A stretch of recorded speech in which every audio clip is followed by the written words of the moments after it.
The battlefield was silent, burned, and broken. Ashes floated through the air like snow. Smoke covered the sky. Alien buildings, once shining and tall, were now twisted metal. No birds, no voices, just the wind, and the quiet steps of the soldiers. In black, the human soldiers. Commander Juno stood at the edge of a broken wall. Her boots crushed pieces of glass as she looked ahead. Behind her, 2 squads of Earth's finest followed without a word. Their faces were cold, eyes sharp, weapons ready. From above, alien drones recorded everything. The Galactic Union had sent them to watch, not help, just watch. They had sent humans into Krek's territory, expecting them to try and survive. They were about to witness something far different. Earlier that day, a Union transmission buzzed across the system. Union Colony 9 has fallen, survivors unknown. Enemy Kreks, species, coordinates locked. Or, ships retreat, but Earth didn't retreat. Commander Juno had heard the message in the ship's war room. She looked at the screen for a long moment, then tapped her finger on the map. We land in 20 minutes. The alien officers on the Union ship gasped. One of them, a Valakian named Tyrannic, shook his head.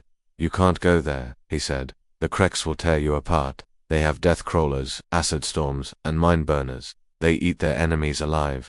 Juno didn't blink. "Good," she said. "Let them try." Now, as her boots touched the burned soil of Colony 9, Juno remembered Tyrannic's words. The Kreks were monsters, sharp claws, thick armor, no fear. They attacked without warning and showed no mercy. Entire planets had fallen to them, but humans were not like the others. They didn't run, they didn't hide, they studied their enemy, and then they hunted them. The streets of the colony were littered with bodies, mostly aliens, some civilians, some soldiers. The smell of death was everywhere. A small alien boy was found hiding in a broken pipe.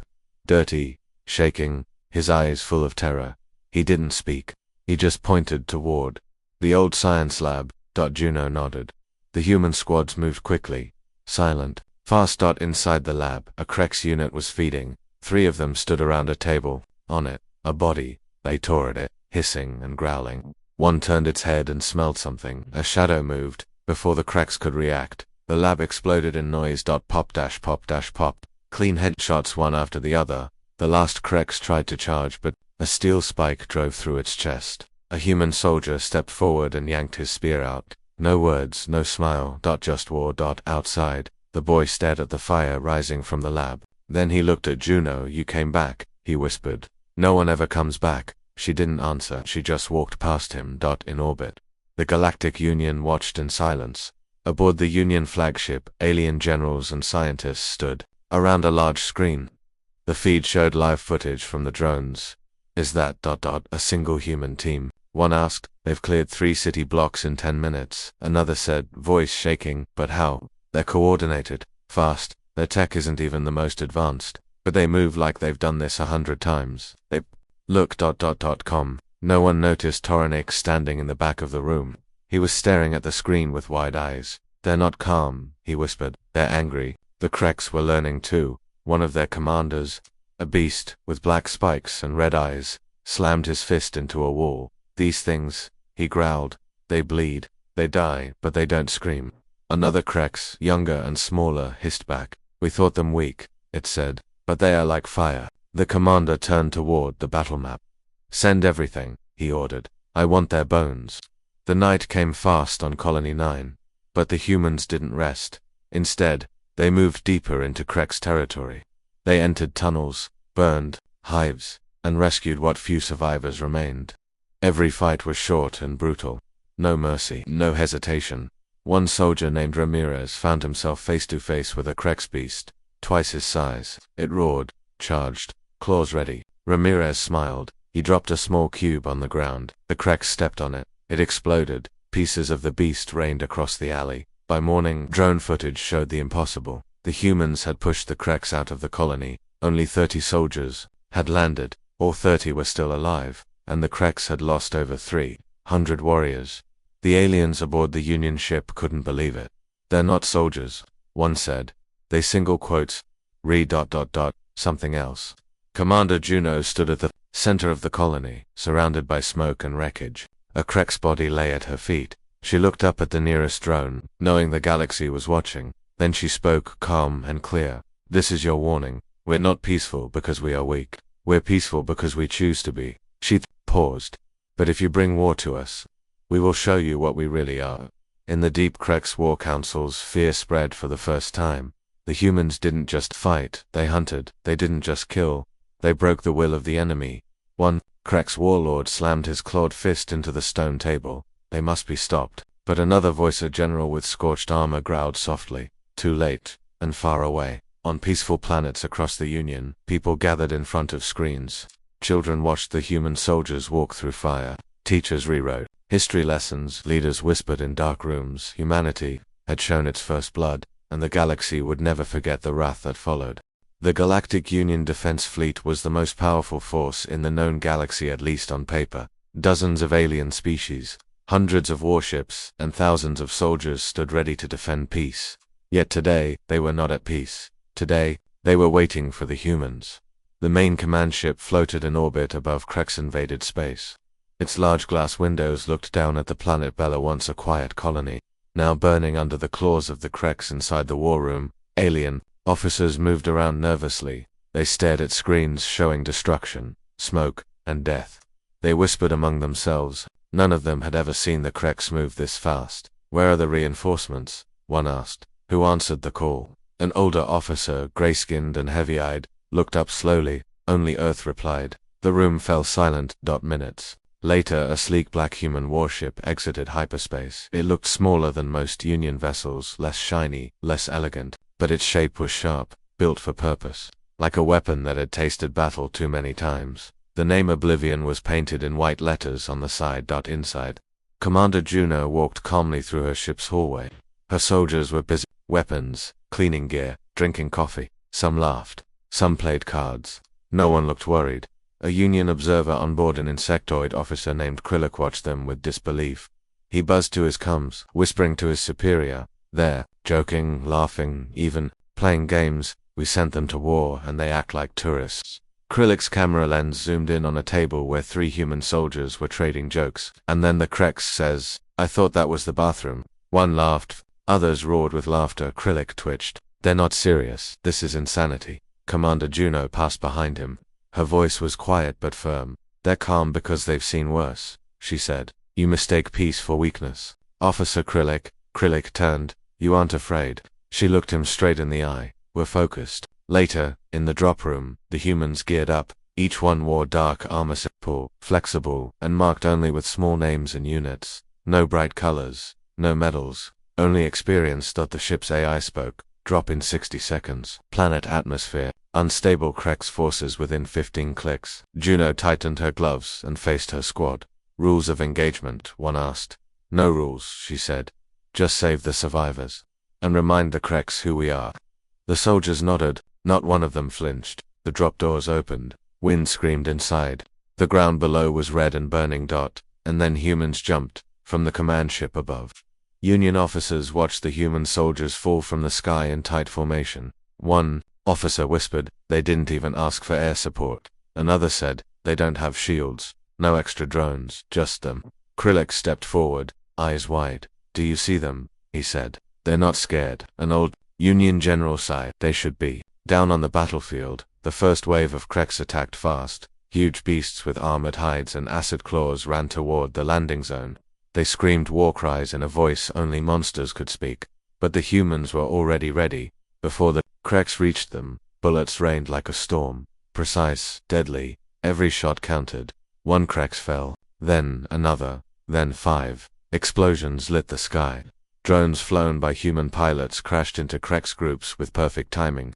Smoke filled the air. Within 3 minutes, the battlefield was silent. Not one human injured. Not one Krex standing. Inside the Union command ship, an alien technician shouted, replay that. Slow speed. The screen showed it again. Humans dropping, spreading, surrounding, striking, like a practiced dance of war. Fast hands, steady eyes, no hesitation. This is impossible, one general said. They move like machines, said. Another. Krillic shook his head. No, machines fear nothing. These humans, they feel and they still fight. Back on the ground, a Union drone flew close to one of the human squads. It caught audio. A soldier looked up and waved at the drone. Enjoying the show? He asked with a smile. Another soldier laughed. Tell your bosses to send pizza next time. The drone blinked its light. Confused, shocked, these humans weren't just fearless, they were enjoying the battle.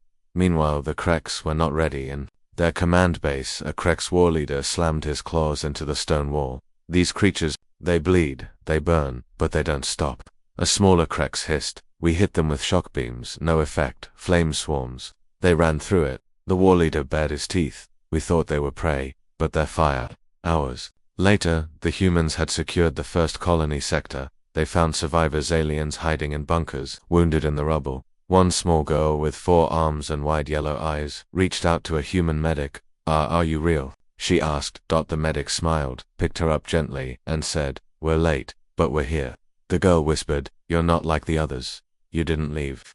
The human's face turned serious. "We never leave our own, and now, you're one of ours." Up in orbit, alien reporters were already writing stories. Humans arrive.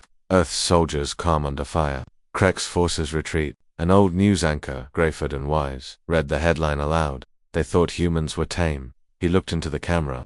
Until they saw what we became in battle that night. The oblivion hovered above the planet like a shadow of judgment. Inside, Juno removed her helmet and stared at the map. New reports arrived. More Kreks forces gathering. Bigger waves coming. She smiled. "Good," she said. "Let's show them what we look like without the mask." And across the stars, other species listened to the reports. Some were silent, some were afraid, and some finally understood. Humans weren't fearless because they lacked emotion. They were fearless because they knew how to control it. The galaxy had seen their face. Now it was about to see their true form.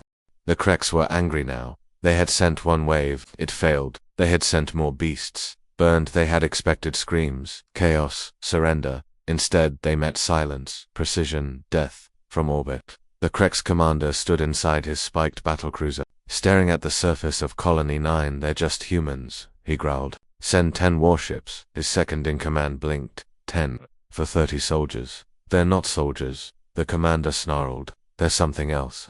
Back on the planet, Commander Juno stood on the roof of an abandoned comms tower, the wind blowing ash through the air. She stared at the horizon. Distant lights shimmered. Kreks drop dash pods. Dozens of them. She tapped her earpiece. "They're coming again." Her team didn't panic. They didn't even speak. They just moved. Inside the human mobile base, located in a half-destroyed bunker, Earth's soldiers prepared quickly. Ammunition was reloaded. Weapons checked. Shields calibrated.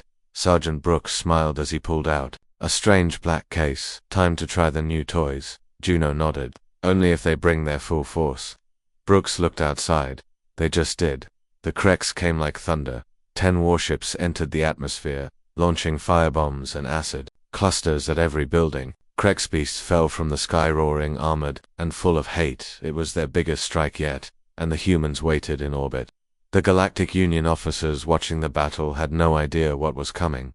"They'll be overrun," one said. "There are too many Kreks. They've never faced this kind of swarm." A drone's live feed showed the battlefield. One camera zoomed in on a small device placed by the humans earlier, a black box glowing with blue lights. Suddenly, the light blinked red, and the ground exploded. Kreks troops screamed as they were launched into the air. Shockwaves ripped through the soil. A wave of plasma fire lit the night sky. It wasn't a normal explosion. This was human tech, something new. Inside the command ship, a Union scientist gasped. "That wasn't in our shared tech database." Another whispered, "That's Earth-only tech." The Union general narrowed his eyes. "They've been hiding weapons."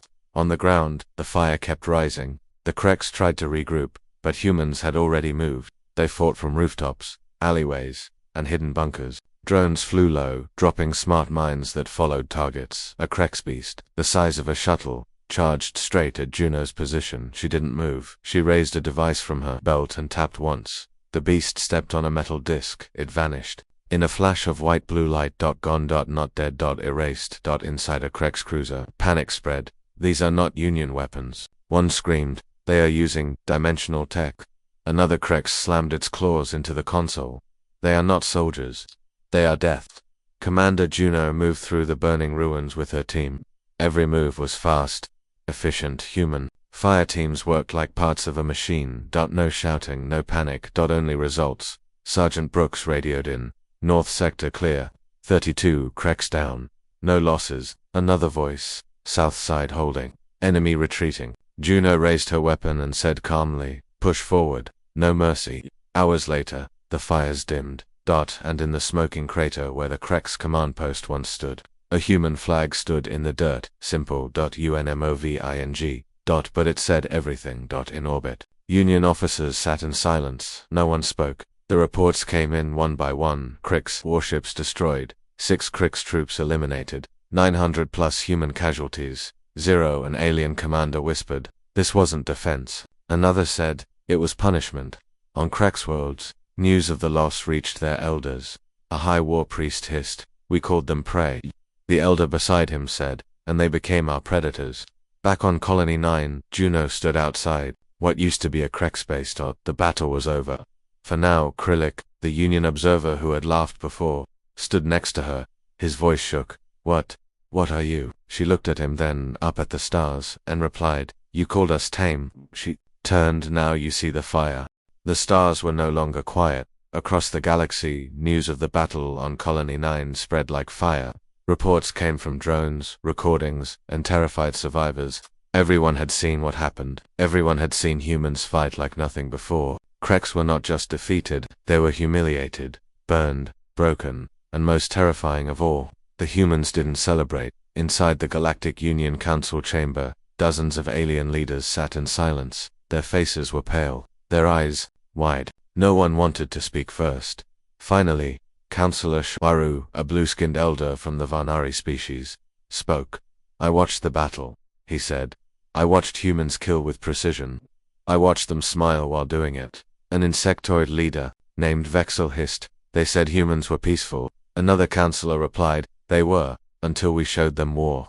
A long pause followed. Then one quiet voice asked the question everyone feared. What if they never go back to being peaceful? Far from the council, on the burning remains of Krex bases, human soldiers moved through ash and steel. They carried survivors out of ruins, gave food to the weak, and shared medical supplies with species they'd never met. A young alien child stared at a human soldier giving medicine to her brother. "Are you the monsters?" she asked. Softly. The soldier looked down. "No," he said. "We only become monsters when others make us." In the Krex capital, their high command met in shadows. Maps covered the walls. Dozens of red X's showed lost bases. The Krex generals growled, angry and confused. "They shouldn't be this strong," one snapped. "They're just flesh and bone," another hissed. But one old general remained silent. His scales were blackened from past battles. His voice was low and cold. "You don't understand," he said. "They are not strong because of muscle. They are strong because they remember pain." The others stared at him. Humans carry their pain like a sword, and they never forget who gave it to them. Meanwhile, on Earth, Commander Juno stood before a large screen showing the faces of Union leaders. They had called her for a direct message. "You've gone too far," said one Union admiral. "Your tactics are violent," said another. "Your technology was not approved for open war." Juno stood straight, her voice calm. "You called us because you were losing. Silence. You sent us into hell, and we ended the war in a week." Another alien leader shouted, "Yes, but at what cost?" Juno looked into the camera. "Only to those who attacked us." On peaceful planets, alien schools began to change their lessons. A young student raised a hand. "Teacher, why don't we fight the humans anymore?" The teacher paused, then replied, "Because they taught us what fear really means." In deep space, Krex forces tried to regroup. They built walls, armed ships, and changed their language. Some commanders even told their soldiers, "If you see a human, don't fight, run." But it was already too late. Human ships had already marked the next target, and this time they weren't just going to defend, they were coming to end it. Inside a secret Union lab, a scientist watched a video of humans walking through fire without blinking. He turned to his partner and said, "They used to be the weakest race in the galaxy." His partner replied, "Now they're the most feared." In a Krex prison, an alien warlord was chained to a wall. His face was bruised. He had survived the battle on Colony 9 barely. A news crew came to ask him questions. The reporter said, "You faced the humans and lived. What did you see?" The warlord didn't answer at first. Then he whispered, "I saw what happens when peace wears a mask." Back on the battlefield, Juno looked at the stars, her second in command. Brooks asked, "Think they'll hit us again?" She smiled faintly. "They won't." Brooks frowned. "Why not?" "Because now," she said, "they're not trying to win." She paused. "They're trying to survive." In the end, The galaxy didn't just fear humans because of their weapons, they feared what lay beneath the smiles. They feared the silence before their storms. They feared the simple truth that the ones they thought were tame were never tame at all. The smoke had cleared. The Kreks were silent. The battlefield was calm. But not everyone felt victorious. Commander Juno stood on a hill of shattered metal, her eyes on the burned horizon. Her armor was scratched. Her boots were covered in ash. Her voice, when she finally spoke, was quiet. "We won the ground," she said, "but we lost something too." Behind her, soldiers carried stretchers, some empty, some not. Earlier that morning, the humans had launched a direct assault on the Kreks' final bunker in Sector 7. Intelligence said it was lightly defended. A fast mission, but the Kreks had learned from their mistakes. This time, they were ready. The Oblivion hovered above the battlefield like a dark moon. Dropships flew in. Human fire teams moved out quickly, no fear, no hesitation. Inside one squad, Private Lane Young Sharp, and always smiling, was laughing as he reloaded his rifle. "This is gonna be a short one," he said. No one disagreed. They were wrong. As soon as the humans entered the bunker's edge, explosions rocked the ground. Plasma mines, buried deep, activated at once. 2 soldiers disappeared in blue fire. Kreks warriors charged out from hidden pits, screaming. They had studied human tactics now. They fought smarter, harder, and they weren't running anymore. It was a trap. Juno's voice echoed over the comms: "Fall back to cover positions. Regroup," but not everyone made it. Private Lane tried to help a wounded medic. He lifted the man over his shoulder, and then a Krek's blade struck through his chest. He gasped once, eyes wide, then fell. After the battle, his name was the first written on the report. Lane D, age 23, status Kia. Juno stared at the report silently for 5 full minutes. She didn't cry, she didn't speak, she just stood still. In the human war camp that night, there were no celebrations, no jokes, just quiet voices, quiet meals, and quiet memories. Sergeant Brooks sat alone by the campfire, normally loud and funny, now silent. Krillic, the Union observer, approached carefully. "You won," he said. Brooks didn't look up. "Did we?" Krillic paused. "You stopped the Kreks." Brooks's voice was cold now. "But we didn't stop the dying." Elsewhere in the galaxy, Union reporters showed footage of the battle. One clip showed humans carrying their fallen. Another showed Juno kneeling beside Lane's body, placing a silver coin in his hand. The headline read, "Earth wins the war, but at what cost?" In the Kreks High Command, there was confusion. They had lost again, but this time, they had taken lives too. It was a small win, but it gave them hope. "They bleed too," one general hissed. "They are not gods." The Kreks warlord nodded. "No, they are worse."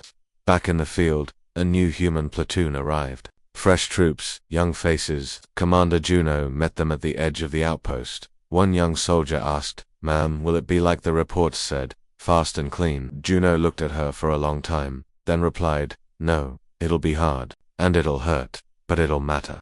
That night, Juno stood alone on the roof of the mobile base. She looked at the stars, remembering faces, names. Not just Lane, but every soldier she had ever sent into fire. She touched a small patch sewn into her armor, a silent promise. Far away, on a peaceful Union world, a group of alien children watched a holodocumentary. It showed humans laughing, then fighting, then mourning. A child asked, "Why do they fight like that?" The teacher answered softly, "Because when humans love, they love deeply." She paused. "And when they lose what they love, they become fire." Later, Juno recorded a message for Earth. Her voice was steady, but not cold. "Today we lost good people, brave people, people who stood between evil and the innocent. We don't fight because we enjoy it. We fight because someone must. The Kreks thought they could break us by killing a few, but they only made us stronger.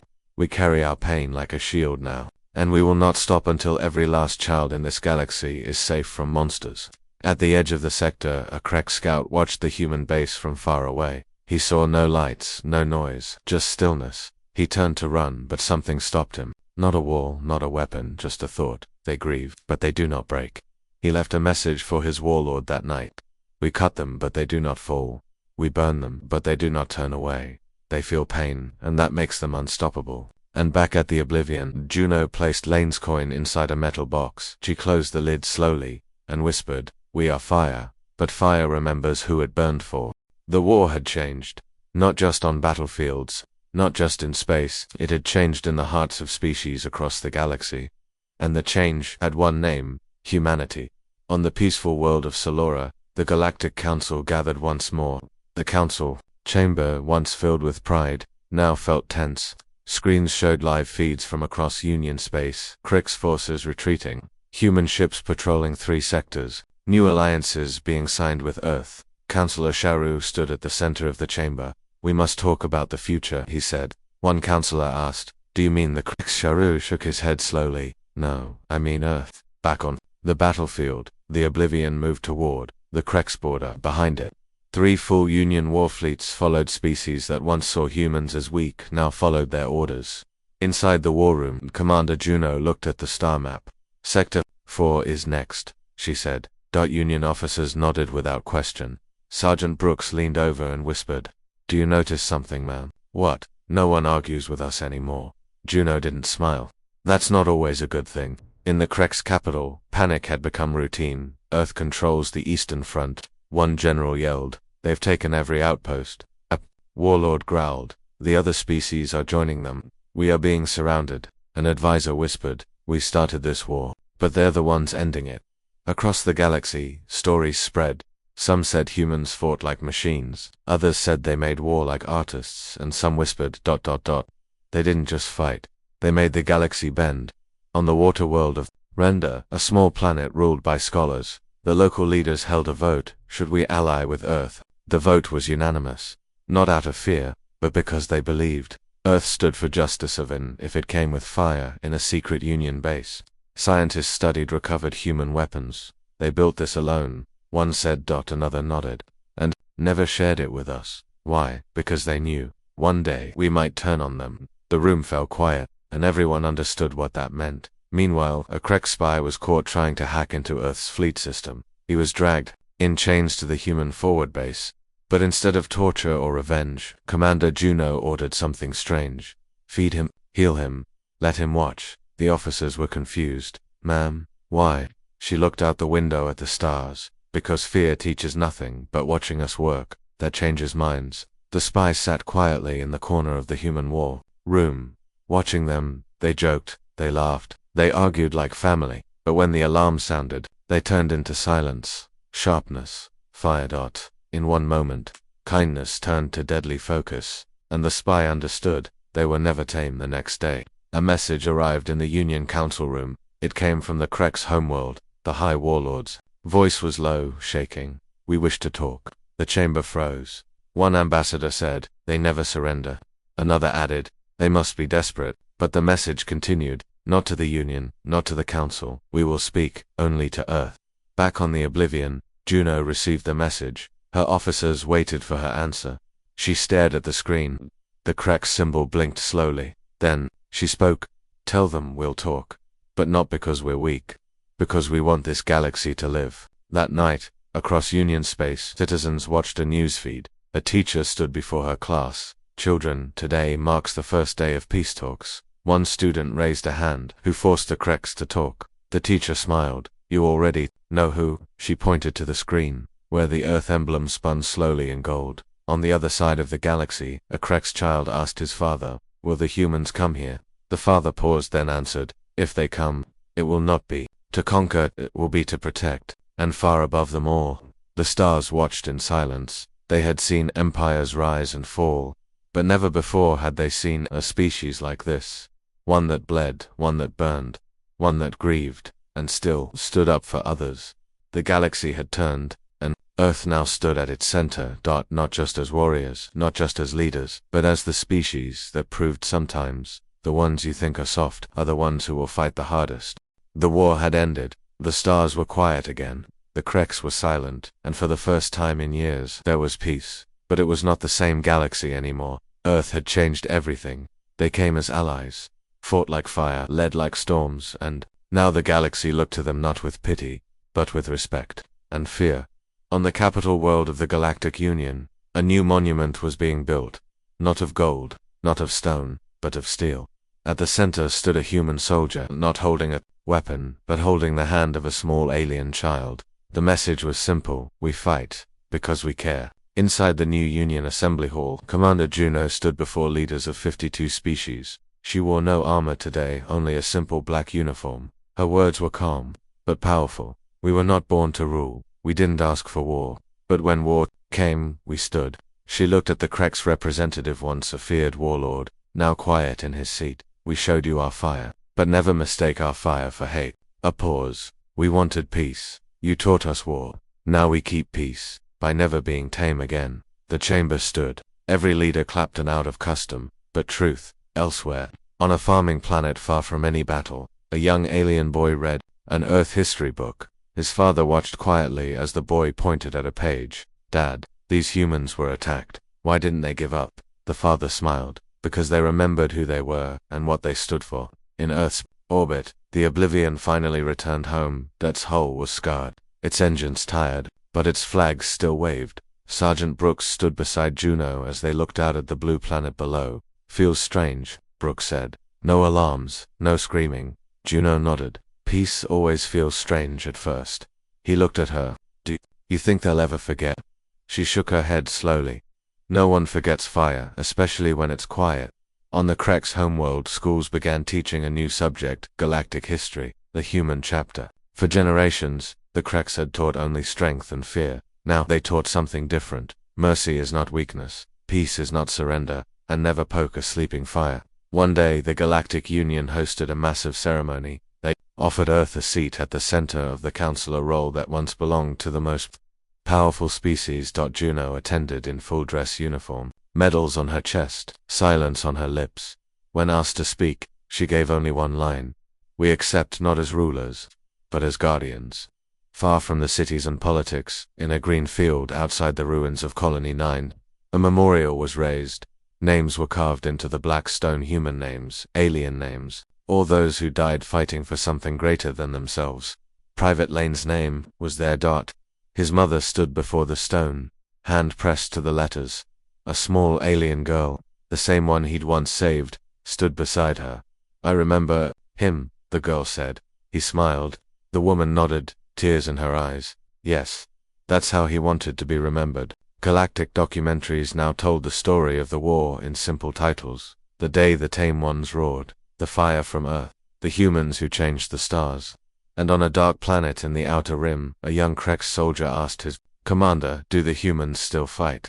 The older warrior shook his head. No, but are they still dangerous? The commander looked to the sky and answered, only if they must be. Back on Earth, a small class of children visited a war museum. Inside, a quiet exhibit showed a cracked human helmet. The guide said, this belonged to the first soldier, who landed on Krek's soil. One student raised his hand. Did he win the war? The guide smiled softly. He helped win more than that. He helped the galaxy see who we are. That evening, Juno sat alone on a balcony high above Earth. She looked at the stars, once filled with threats, now filled with quiet. She whispered, we weren't made for war, but we never turned away from it. She looked at a small coin in her hand, Lane's coin. They'll remember us, not because we were loud, but because when we finally roared, the galaxy listened. And across 1,000 worlds, in every school, every council, every home, the message remained.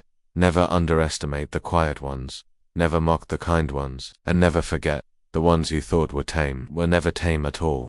The stars had changed. They once looked down on 1,000 peaceful worlds, unaware of the storm that slept on a small blue planet called Earth. Now the stars remembered. Across the galaxy, cities once ruled by fear now stood tall in unity. Flags of many species flew together, but always beside them, the Earth banner fluttered silently. Not as conquerors, not as overlords, but as a reminder of what happens when you awaken the kindest warriors. On the bridge of the Oblivion, Commander Juno walked slowly through the now quiet halls. Her soldiers were back home, families reunited, medals awarded, yet she remained aboard. Outside the windows, Earth spun slowly in space. A peaceful world, a scarred world, a world that had earned silence. Juno entered the memorial room, a private chamber inside the ship. One wall was covered with names, dozens, some engraved, some handwritten, some burned into the steel by bullets from battles past. At the top, 3 simple words were carved.